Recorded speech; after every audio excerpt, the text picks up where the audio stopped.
2 days in a row.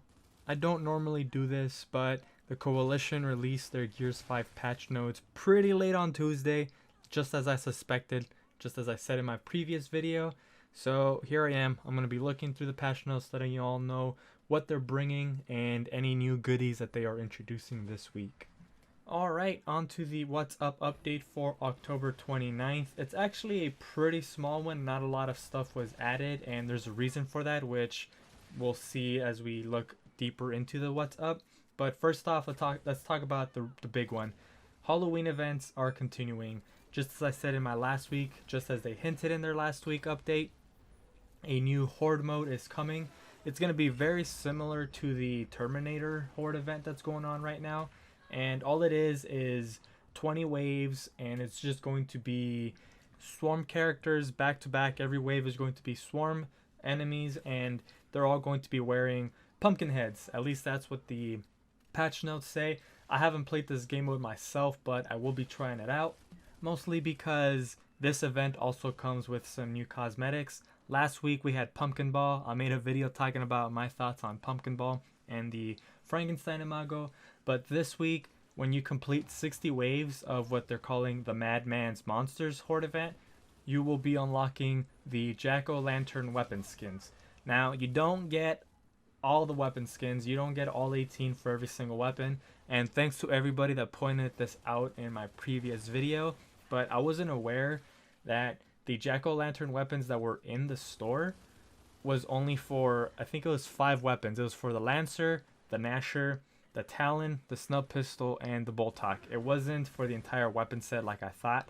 And the reason they did that is because in order to unlock the rest of the weapon skins, you have to play this game mode. So you only get 13.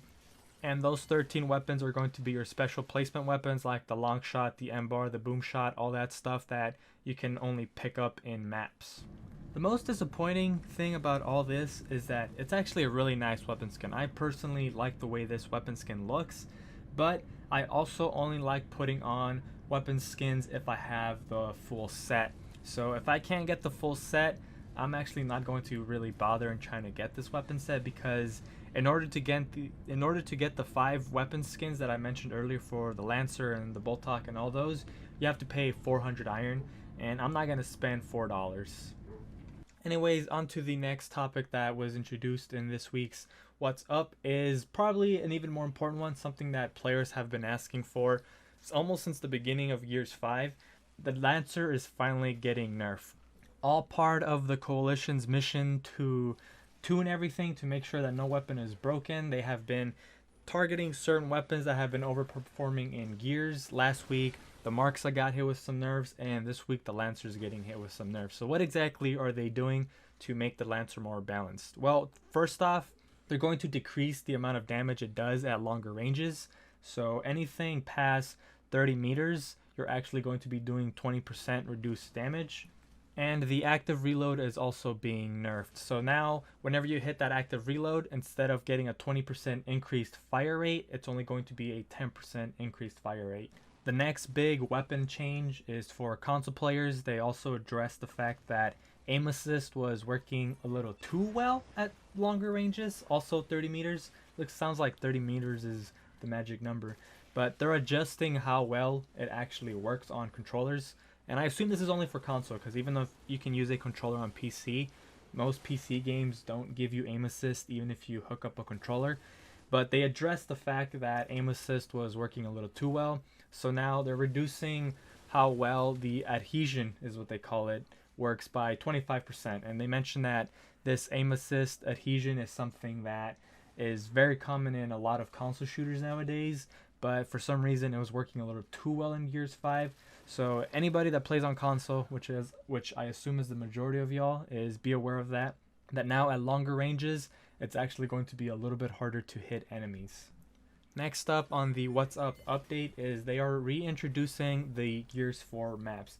I have talked about this in much length before, about how upset I am, and not just myself, but the entire community is upset that there are Gears 4 maps in the game, but they're not in rotation. Well, last week they reintroduced Foundation, and this week they are reintroducing Reclaimed and Damned.